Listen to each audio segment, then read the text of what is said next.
everybody, this is Candy Girl. How are you guys doing?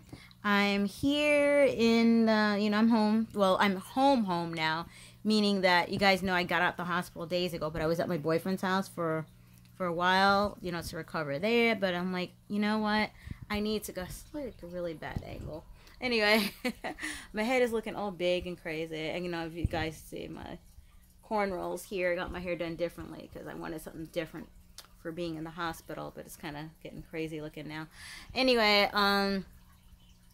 yeah, so I'm actually like officially home in my own home, which is great, yeah, I'm doing pretty good. Everybody's like surprised about like how I'm doing. I guess every woman has a different experience when they get like their surgery, their hysterectomy in particular. Me, I'm doing pretty good. I mean, like it's gonna take like 6 weeks to, I guess, fully recover and whatever it is. I have numbness on my lower part of my stomach, and they said that's going to be for a while. And it's weird because I can feel like my stomach itches and stuff like that. But it's like when I touch it, it's like I can feel it, but I can't really relieve the itch. So it's a crazy feeling. I took all the little white, little steri strips off the incision itself, and it doesn't look bad. It doesn't look bad at all. Like you can barely see it. Of course I have like a little bit of a fat stomach down below, so I'm never gonna be wearing any like low-rise bikinis or anything like that anytime soon. So you're not gonna really see the incision cut, which is great. And I'm actually happy now that I got the abdominal open surgery, which I didn't have much of a choice. They weren't going to be able to do it laparoscopic, which would have been small incisions to take it out little pieces by pieces because they were just too big. I mean, the doctor said I had about 14 like tennis ball size fibroids in me, which is crazy. My stomach still feels weird, and I'm not no skinny mini, but my stomach still feels, my lower stomach just looks a little more bigger than normal. But that's gonna take a while, whatever.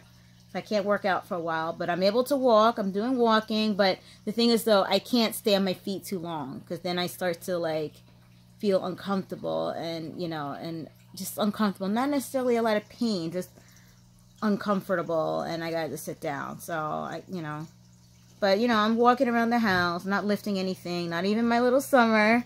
She's at 11, she's almost 12 pounds, so I let my boyfriend and my roommate pick her up and whatever it is. And I'm like doing some cooking like right now. I'll show you guys. Ooh,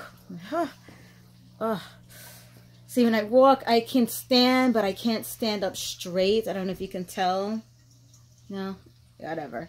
I kind of walk a little slower, which is okay, whatever it is. But I'm going to show you guys what I'm cooking right now.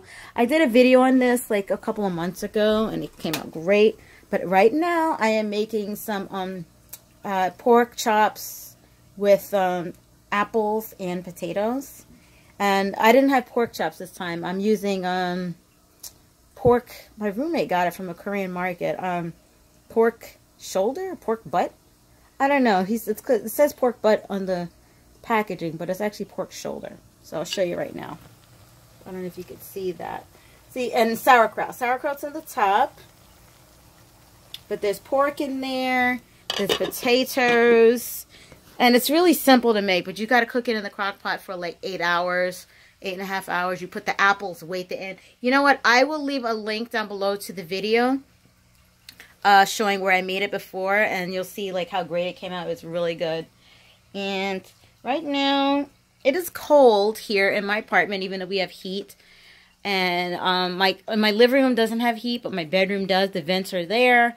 So I'm boiling water. The old school way to get heat in your house. You boil the water. Ooh, I have some pain right now in my lower stomach. I didn't take my painkillers yet. I got sent some, which is ibuprofen, 600 milligrams. And they said I could have that with, what do you call it? Tylenol in between. I'm not having any severe pain. I have pain, but not severely pain. So I take it. I'm not taking it. I'm going to take it probably, like, when I'm done with this video. And that helps. you know, like that. Like I said, I still have, of course I have the scar. That's going to take time. It's probably not going to go away completely, but they said that most women who have like the C-section type scars or the scars from the hysterectomy surgery, it's not going to really go away. And it all depends on your skin. I mean, I'm light skin, you know, I'm black obviously, so I'm going to have some darkness as far as the scar goes. And I do kind of keloid a little bit. When I get scratched, even from from my cat, Summer. You all see her? Hi. She's like, what? Yeah, I get like darkness. Like you see, she had scratched me here. I don't know if you can see that. I got that scratch like a while ago, and it's just now lightening up a little bit. So yeah, I got some bruises from all the IVs and all the oh, what do they call that? The shot they give you so you don't get blood clots. Yeah, anyway, those shots, you know, they give you the shots. And of course, I was in the hospital before they took out the catheter. Oh my God, that catheter was something else. I've never had a catheter that I didn't feel. Oh my God, I didn't even like feel that I had a catheter in. Wow, that was crazy. But it was good to get out because I was finally able to get out of bed when I was in the hospital last week. So yeah, those things they put on your legs to massage you feels like so weird. But I was glad when I finally free, and then I'm home now, obviously, so that's good. So I'm missing Dollar Tree, and I won't be able to do that for a while. I mean, if I did go, I wouldn't be able to stand that long. Like I said, if I'm standing for longer than 3 minutes or whatever, I mean, you know, it's kind of like, it takes a toll on my lower stomach, my hip area, my back, and all that. It's just, you know, and then I can't stand up straight either, like an old lady. So it's probably best that I don't go to the Dollar Tree, although tomorrow I have to take care of some bills and go to the bank. So, and that's just right down the block from my house, but it's still a walk that I'm going to be on my feet for at least 20 minutes at least. So that's going to be something else, but I got to do it. You know, I got to pay my rent. I have to go to the store a little bit, but at least it's right, you know, in my area. It's like right down the block and CVS and all that, but I'm going to try not to. Well, my roommate's coming with me, so he's going to help me, so I don't have to carry anything, whatever. Because my boyfriend was just saying, make sure he goes with you when you go out. I'm like, yeah, all right, Dad. So my roommate is definitely here helping me out. It's hard to put my shoes and socks on. Like, I can bend and reach my toe, but I can't really bend my leg and put it up to, you know. So once again, I have them help me do that, but I can get dressed, I can stand up, sit down. It's just that every time I stand up and sit down, I feel like pressure down there, you know, so that's that. I'm eating normally. My appetite hasn't changed. I wish. I was actually kind of hoping that I would have lost a little weight. I feel like I still gained weight, whatever, but then again, you know, it's only the first week. I was kind of hoping that my appetite would have lessons, you know, so that I don't eat as much, but I just need to get on a damn exercise bike that I bought last year. So I will eventually. I need to lose like, I'd like to be 145 pounds again. That would be great. I mean, I've been really small before, and I think when I'm really small, even though I'm only 5'1", I look weird, and then I lose my boobs, and I don't like that. Booty, so I don't mind losing a little bit of that, but I don't want to lose my boobs. I really don't.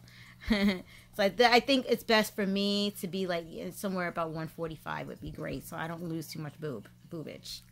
So yeah, I'm 161 now. That sucks. I've never been. My heaviest was 157 pounds years ago, and I had gotten down to like 118 pounds. I was too small at 118. That's the truth. Yeah, I was too small. Even at 120. I mean, I wouldn't mind being 135. Once again, I don't want to lose these boobs. I don't have big boobs. I'm like a 30. I'm in somewhere between a 34 and a 36. No, I am a 36, definitely, because of my back. I think I'm a 36 BC, something like that. I don't want to lose that. And I've been smaller. And when I lost my boobs, when I lost a lot of weight, it felt weird. It didn't look right. So, Yeah, so I'll try to get down to 145 or at least 150. Not easy though, but I'm trying. And by the way, guys, I got a friend's mail. I'm going to show you guys real quick.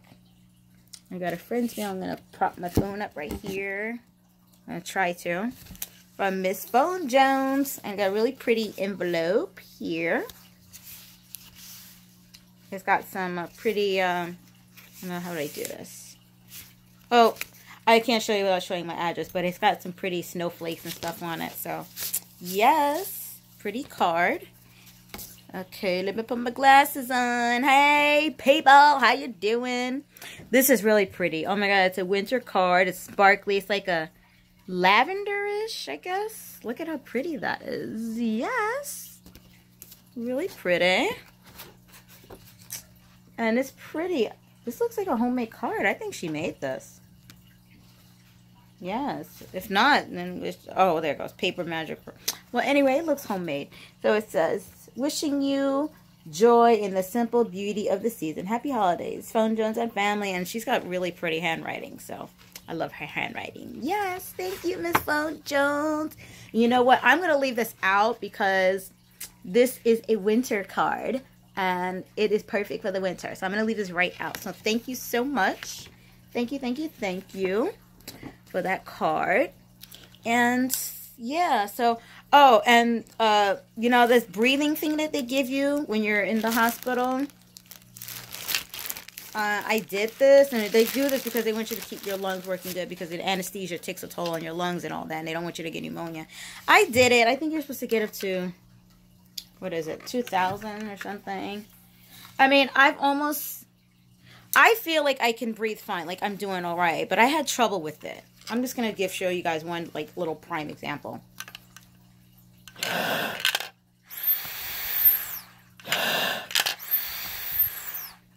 I hate this thing. I just did it right before, but I'm not going to struggle with it because it kind of annoys me, and I kind of feel like I'm breathing too hard. But anyway, yeah, if y'all don't know, yeah, they give you this thing to breathe.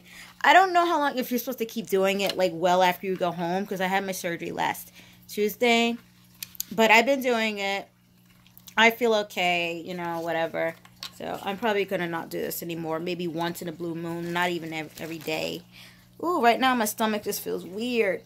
It's like tingly and itchy and numb all at the same time.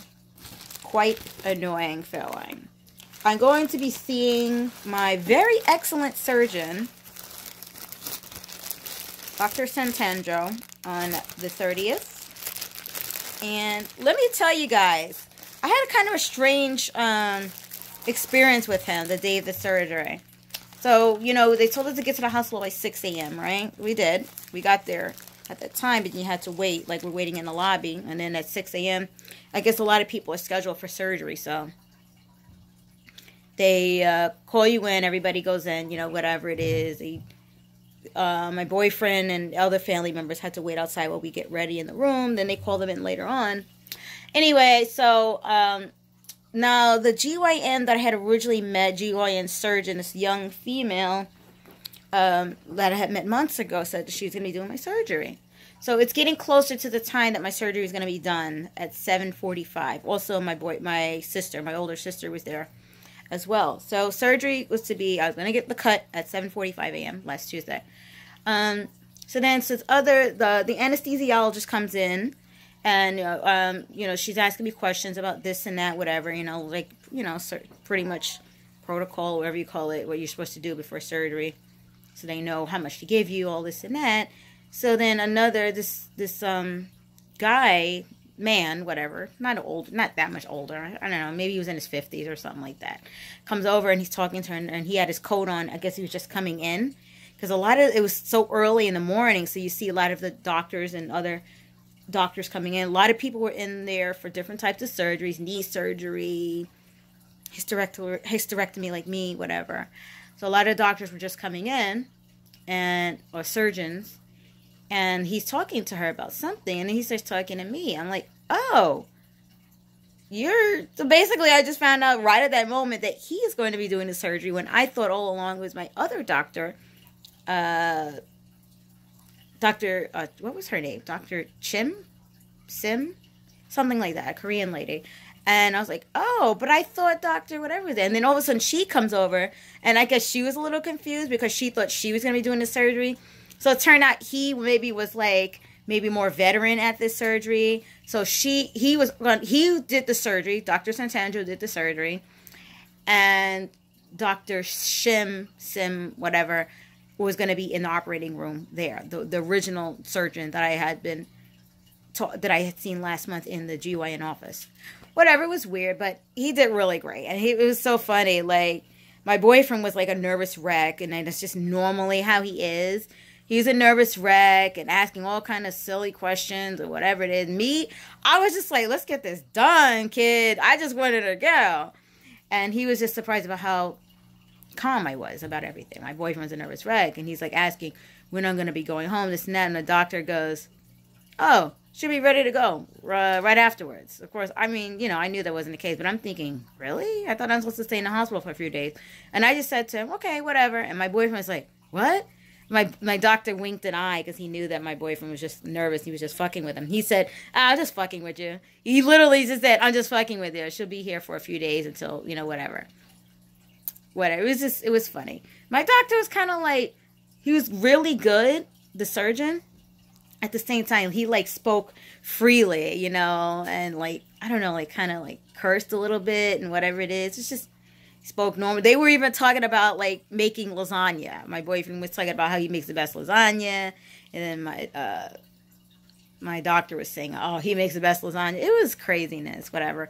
But he was a great doctor. Really, really cool. He came to visit me before I went home, saw my incision, you know, gave me some tips, and gave me a hug and a kiss, and I went home the next day on Thursday. So really cool. So yeah, I'm very happy with how things went. Like, recovery is still, you know, what I'm going through now. Who knows how better it's going to be, because I'm diabetic, and you know, diabetics take longer to recover. So, and how the actual incision heals is based on how I treat it. And you know, they said your genes and all this other stuff, and like how, you know, you get keloids or not, or scars and things like that.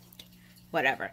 I'm just happy it's done. I'm happy it's done. I'm not suffering as bad as I thought I would, but every woman is different.